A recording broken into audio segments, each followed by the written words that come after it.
اعوذ باللہ من الشیطان الرجیم بسم اللہ الرحمن الرحیم حتی اذا استیأس الرسل وظنوا انہم قد کذبوا جاءہم نصرنا فنجی من نشاء ولا يرد بأسنا عن القوم المجرمین صدق اللہ العظیم۔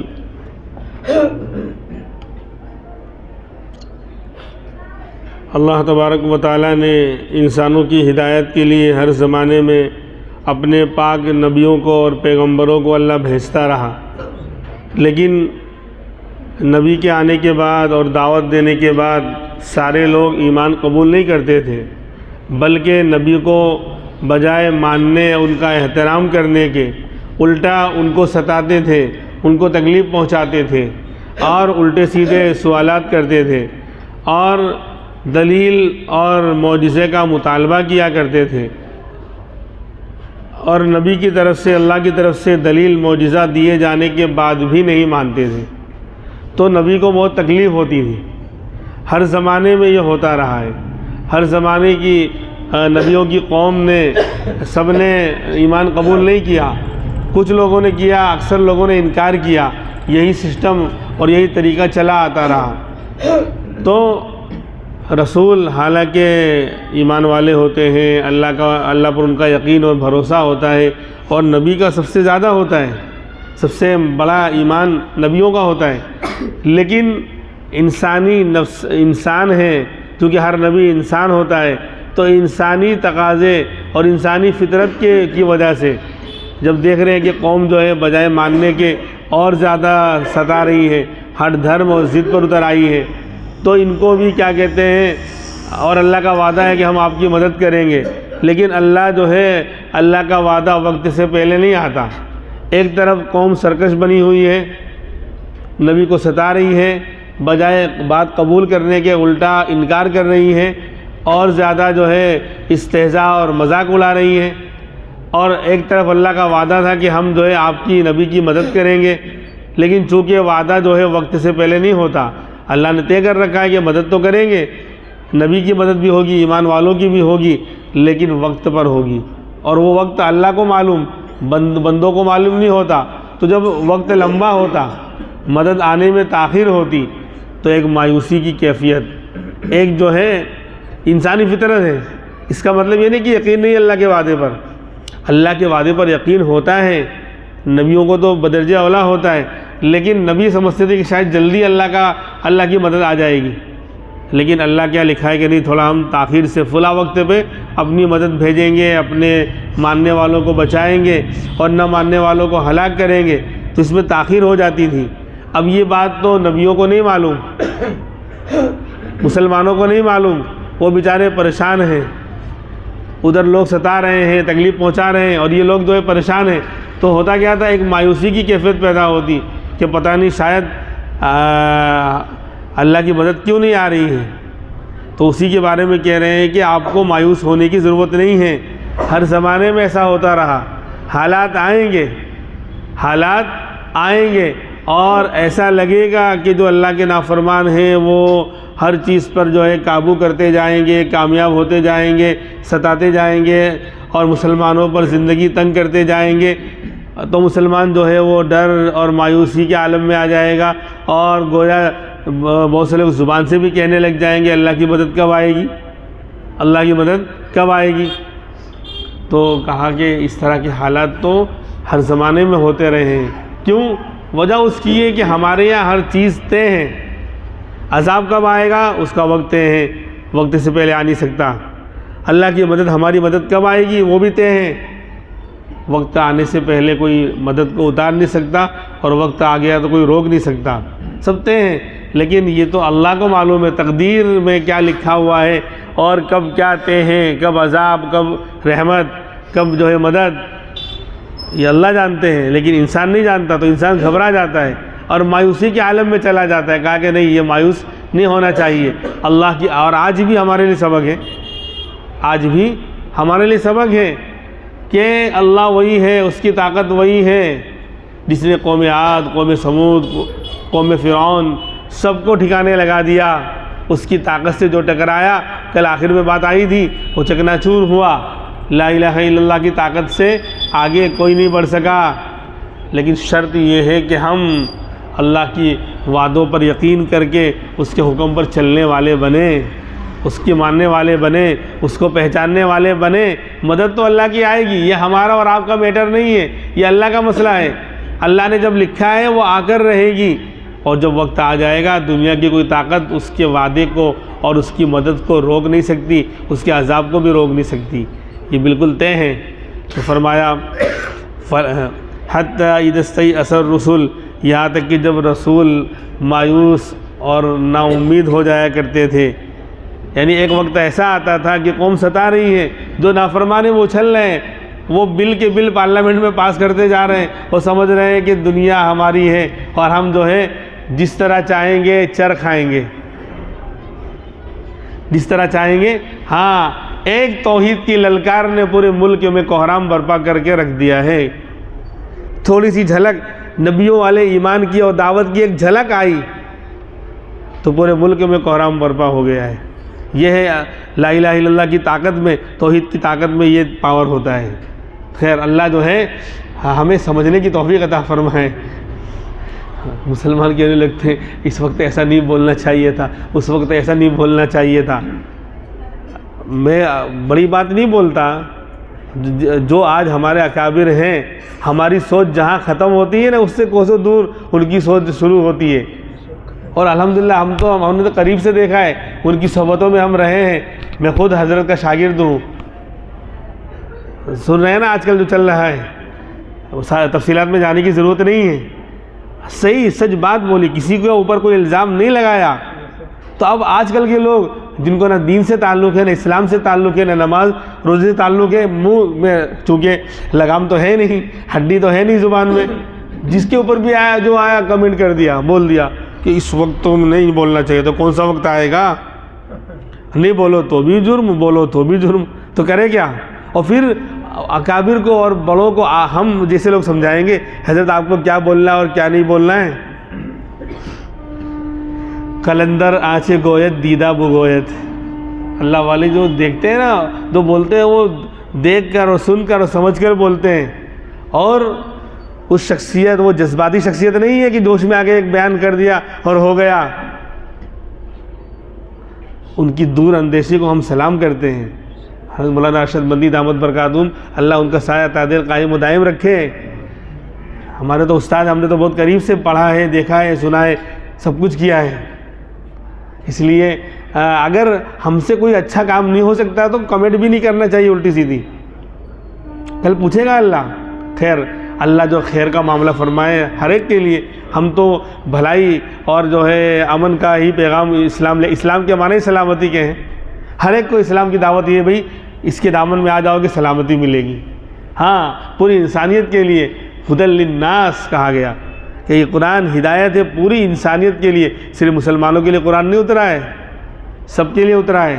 تو سلامتی سب کے لیے ہے، جو بھی اس دین کو اختیار کرے گا، لا الہ الا اللہ محمد رسول اللہ کو پڑھے گا، اللہ سلامتی کا پروانہ اس کو بھی دیں گے، ہر ایک کے لیے۔ خیر، یہ تو ہماری کمی ہم سمجھا نہیں پا رہے ہیں، ہم ان کے اشکالات اور ان کی غلط فہمیوں کو دور نہیں کر پا رہے ہیں۔ ہمارے اندر ہی کمیاں ہیں، گھر میں ہی آگ لگی ہوئی ہے بے دینی کی، برائیوں کی، بے حیائی کی۔ ہم ہونا تو یہ چاہیے تھا کہ ہم خود آگے بڑھ کر جا کر ان کو یہ پیغام بتا دیں کہ اسلام ہے کیا امن و آشتی کا پیغام لے کر آیا ہے اسلام، سلامتی اور امن کا پیغام لے کر آیا ہے اسلام، دنیا اور آخرت میں ہاں چین سکون کی زندگی دلانے والا پیغام لے کر آیا ہے اسلام۔ خیر، تو بات ضمناً آگے تاکہ ہمارا یہ مجمع تو کچھ سمجھے، اس لیے اشارہ میں نے کر دیا۔ خیر، تو یہ کیفیت ہر زمانے میں رہی کہ جو لوگ باغی ہوتے ہیں، نافرمان ہوتے ہیں، ان کو اللہ ڈھیل دے دیتے ہیں، تھوڑی رسی ڈھیلی کر دیتے ہیں۔ تو آپ مسلمان اور نبیوں کو ایک وقت میں انسان ہونے کے ناطے، انسانی فطرت ہونے کی وجہ سے تھوڑا مایوسی اور احساس کمتری کا کیا کہتے ہیں یعنی ماحول پیدا ہو جاتا ہے۔ تو فرمایا یہاں تک کہ جب رسول نا امید ہو گئے اور وَكُذِّبُوا اور وظنوا انہم قد کذبوا، اور ان کا یہ گمان ہوا، ان کو یہ خیال ہونے لگا کہ ان کو جھٹلا دیا جائے گا. یعنی اللہ نے جو مدد کا وعدہ کیا، پتہ نہیں مدد آئے گی کب. یقین تو تھا، لیکن چونکہ رسول یہ سمجھے کہ بہت جلد آنے والی ہے تو یہ کہہ دیا، ڈرایا کہ بھئی دیکھو ایمان نہیں لاؤ گے، اللہ کی مدد آئے گی اور تم پر عذاب آئے گا. لیکن اب رسولوں کو تھوڑی معلوم ہے کہ جلدی آئے گا کہ کب آئے گا. اللہ نے اس کو اللہ نے کہا مدد کریں گے، لیکن کوئی جلدی تاریخ اللہ نے دی نہیں. لیکن نبی یہ سمجھے، رسول یہ سمجھے کہ شاید جلدی اللہ کا عذاب آنے والا ہے، اللہ کی مدد آنے والی ہے. تو آپ جب وہ وقت گزرا تھوڑا سا، اور چونکہ اللہ کے یہاں لکھا ہوا ہے کہ نہیں ابھی نہیں، 10 سال کے بعد، 5 سال کے بعد ہم ان کو موقع دیں گے، مہلت دیں گے، 5 سال کے بعد ہم پکڑ کریں گے یا مدد لائیں گے مسلمانوں کی. تو آپ یہ جو پیریڈ گزرا اس میں نا امید ہو رہے ہیں کہ پتہ نہیں اللہ کا وعدہ صحیح ہے بھی کہ نہیں. یعنی انکار نہیں، خالی ایک خیال، انسانی فطرت ہونے کے ناطے بھائی انسان ہے تو تکلیف بھی ہوگی، بخار بھی آئے گا، اچھی بات پر جو ہے خوشی بھی ہوگی، بری بات پر دل دکھے گا بھی. نبی ہو کہ کوئی بھی ہو، انسانی جو فطرت ہے اچھی چیز پر خوش ہونا اور بری چیز پر غم کا پیدا ہونا، یہ تو ہر ایک کے ساتھ ہے. ہاں یہ اور بات ہے کہ جو اللہ کے نیک بندے ہوتے ہیں وہ غم پر باقی نہیں رہتے، دل میں اطمینان ہوتا ہے.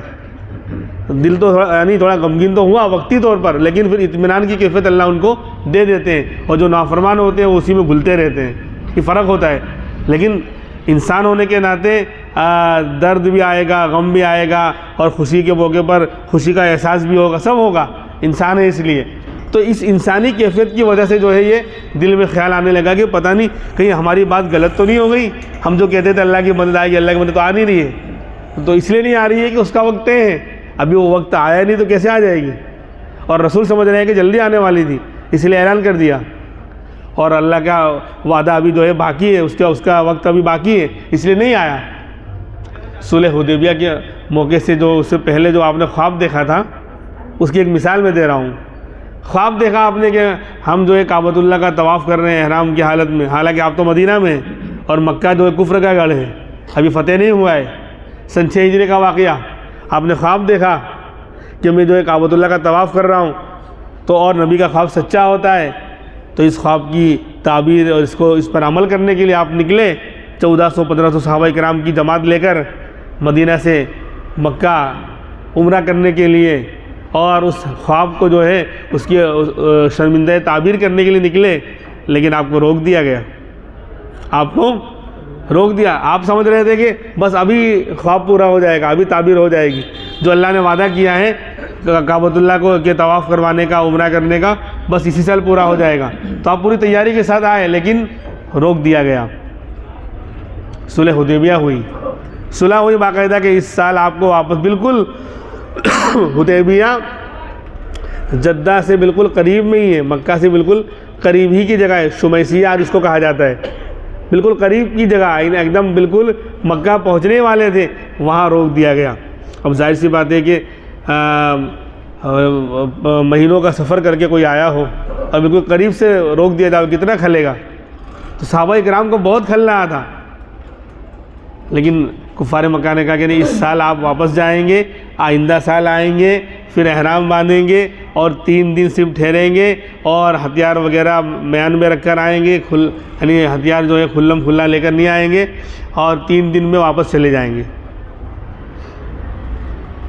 تو خواب آپ نے دیکھا اور یہ سمجھا کہ بس اس کی تعبیر ابھی پوری ہو جائے گی، یہ وعدہ ابھی پورا ہونے والا ہے. لیکن اللہ کے یہاں کچھ اور منظور ہے. اس کی تعبیر اللہ پوری تو کریں گے، وعدہ تو پورا کریں گے، لیکن 2 سال کے بعد سن ہجری 8 میں مکہ فتح ہوا، اور اس کی تعبیر اب آئی. یعنی 2 سال گزرنے کے بعد، اور آپ سمجھ رہے تھے کہ فوراً تعبیر ہو جائے گی. یعنی اتنا غم تھا صحابہ پر واپس جانے میں، اتنا کھل رہا تھا کہ آپ نے کہا بھائی احرام کھول لو اور جانور ذبح کر لو. کوئی اٹھنے کو تیار نہیں. یعنی ایک دم بالکل شرمندہ ہیں اور غمگین ہو کر ایک دم بیٹھے ہوئے ہیں غم کے مارے. حضرت عمر نے کہہ دیا اللہ کے رسول ہم حق پر نہیں ہیں، آپ کا دین سچا نہیں ہے. کہا بالکل سچا ہے. بولے ہم حق پر ہیں یا نہیں؟ بولے ہاں بالکل حق پر ہیں. تو پھر یہ دب کر کیوں صلح کر رہے ہیں آپ؟ لیکن حضرت عمر کہتے ہیں کہ جب سورہ فتح، اس وقت سورہ فتح نازل ہوئی، انا فتحنا لک فتحا مبینا، اے نبی ہم نے آپ کو کھلی ہوئی جیت اور فتح عطا فرما دی۔ ابھی تو دور دور تک بھی تو کوئی فتح کا نام و نشان نہیں ہے، لیکن پیشین گوئی پہلے فرما دی تھی اللہ نے۔ 2 سال کے بعد فتح مکہ ہوا تو ساری خواب کی تعبیر ظاہر ہوئی۔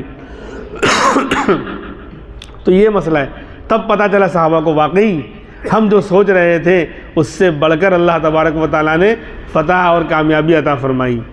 فتح مبینہ، کھلی ہوئی فتح اللہ نے عطا فرمائی، اور اس کی 2 سال پہلے ہی پیشین گوئی کر دی تھی، 1 سال پہلے ہی۔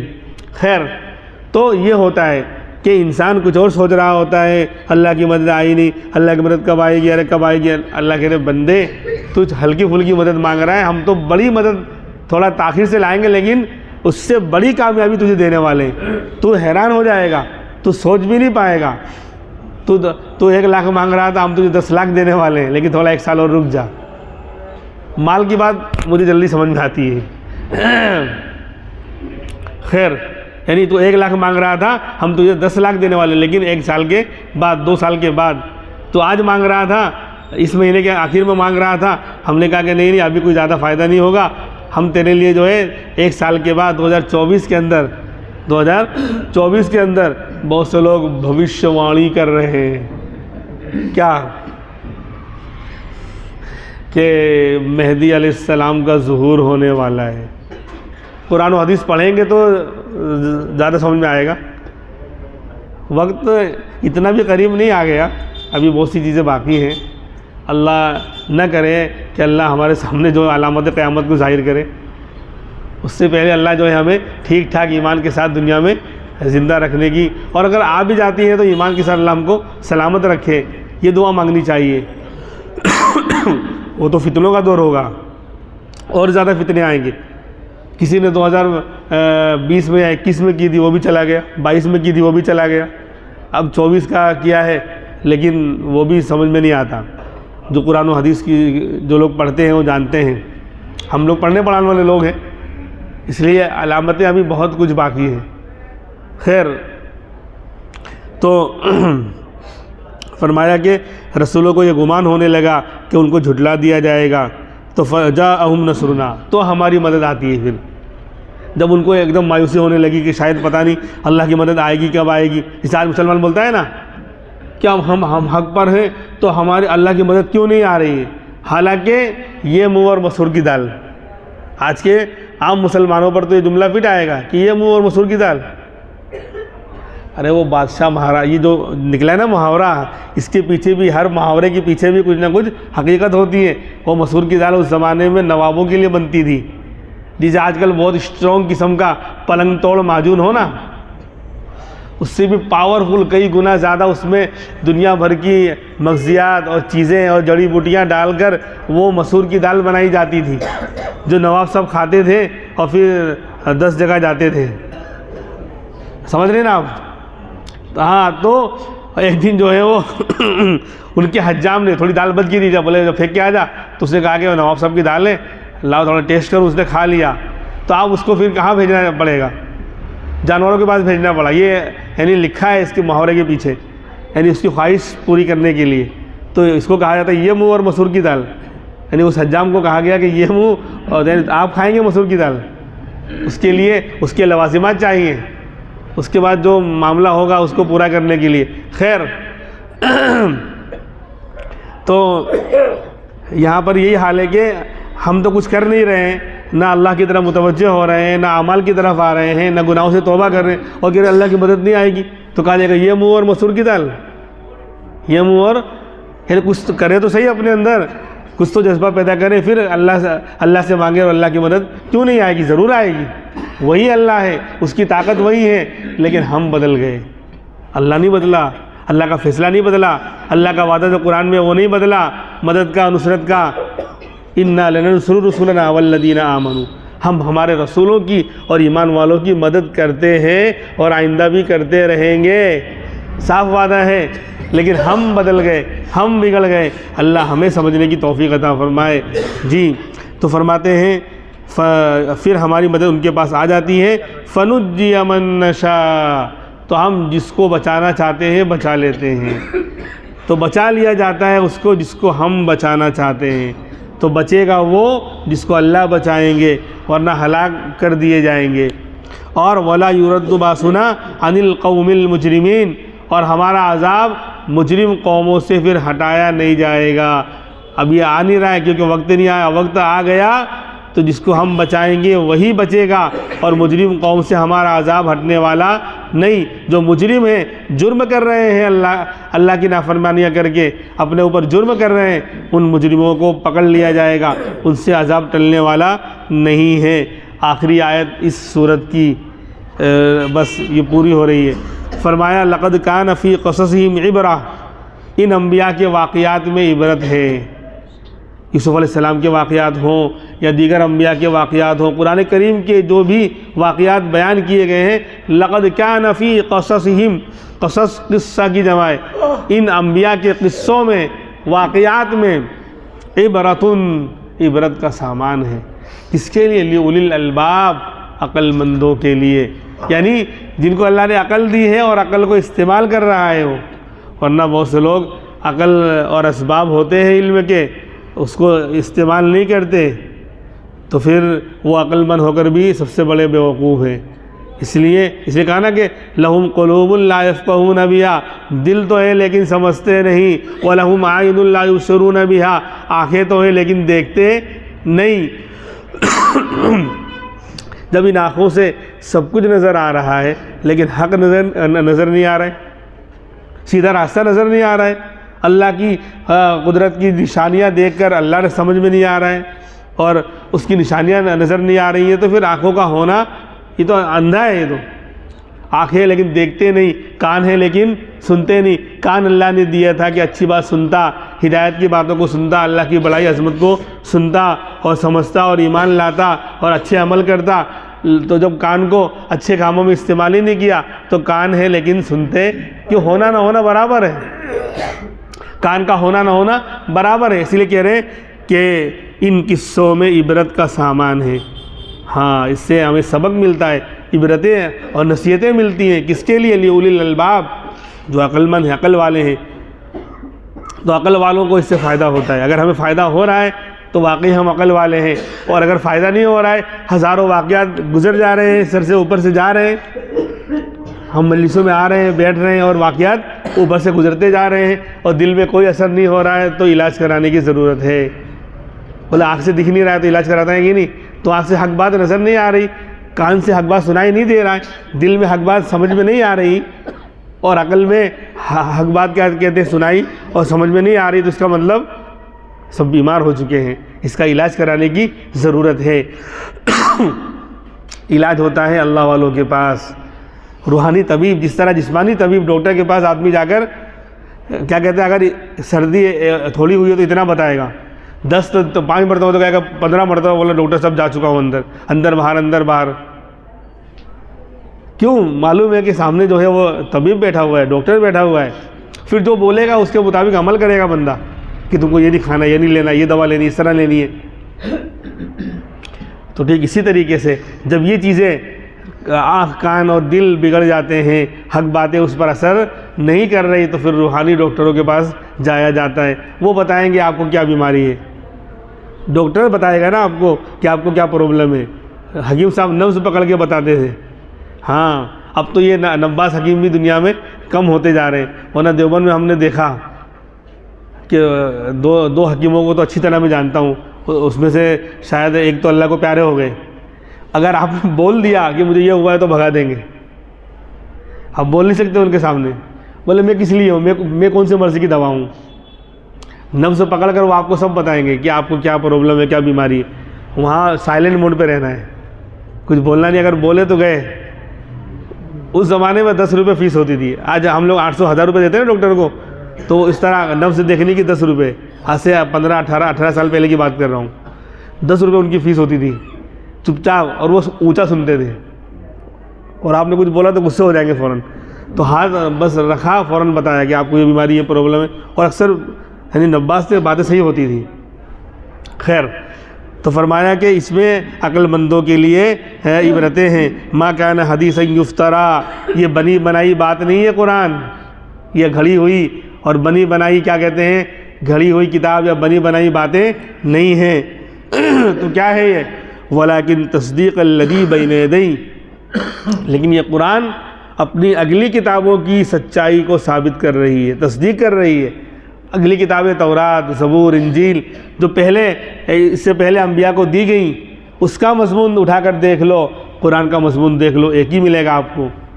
یہ تصدیق کر رہی ہے، اس کا مطلب یہ ہے کہ جس طرح وہ کتابیں سچی تھی تو قرآن بھی سچی کتاب ہے۔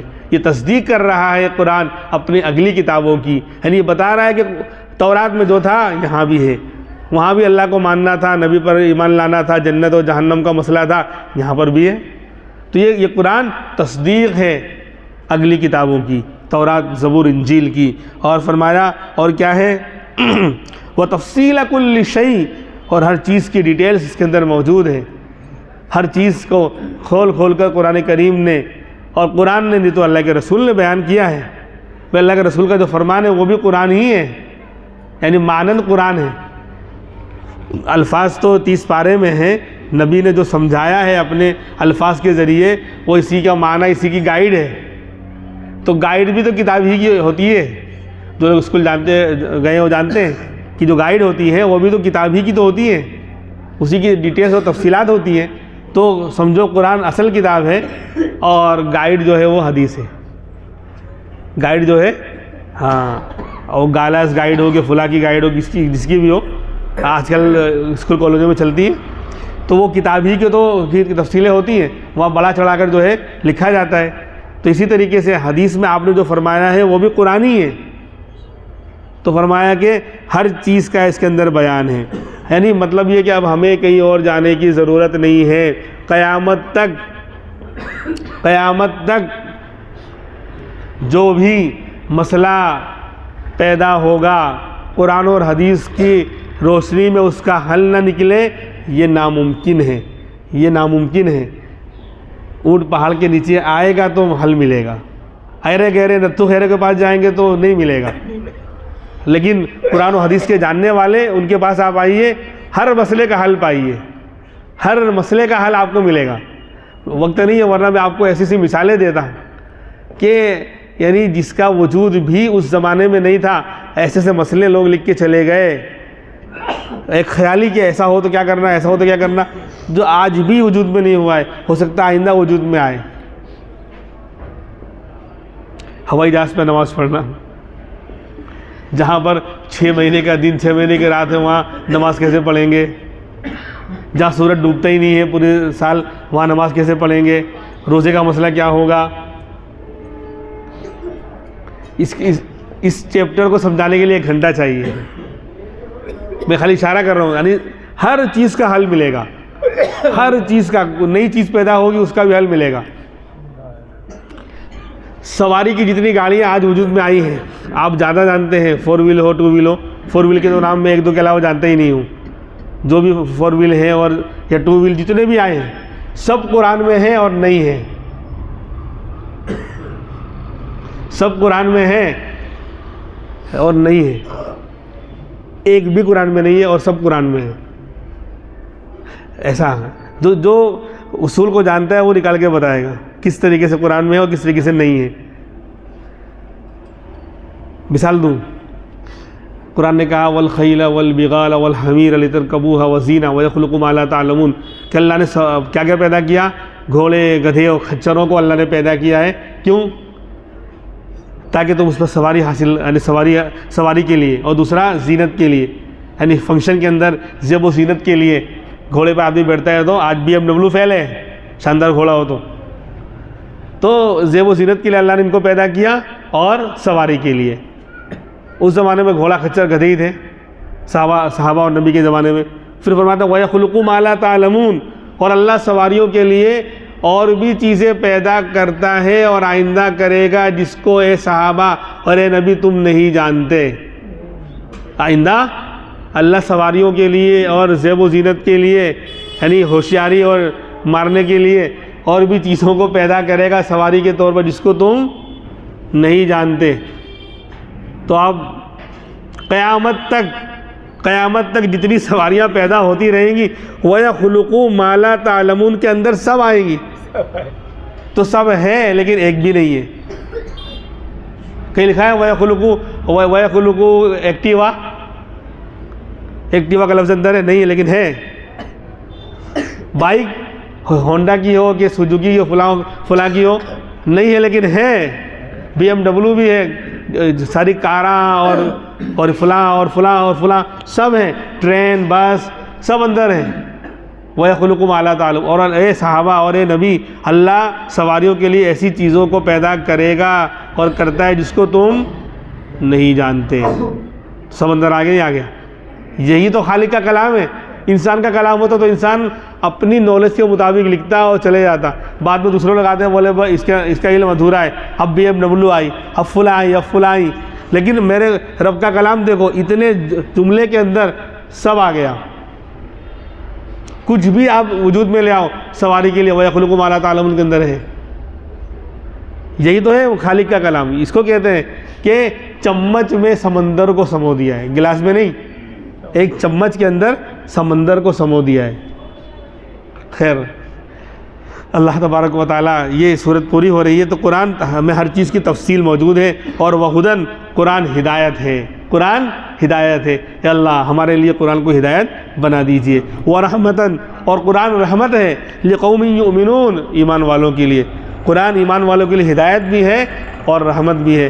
ہم اللہ سے دعا کرتے ہیں کہ اللہ یہ صورت آج آپ نے مکمل فرمائی, اس کی جو برکتیں ہیں اور اس کی جو رحمتیں ہیں ہم تمام کو عطا فرما.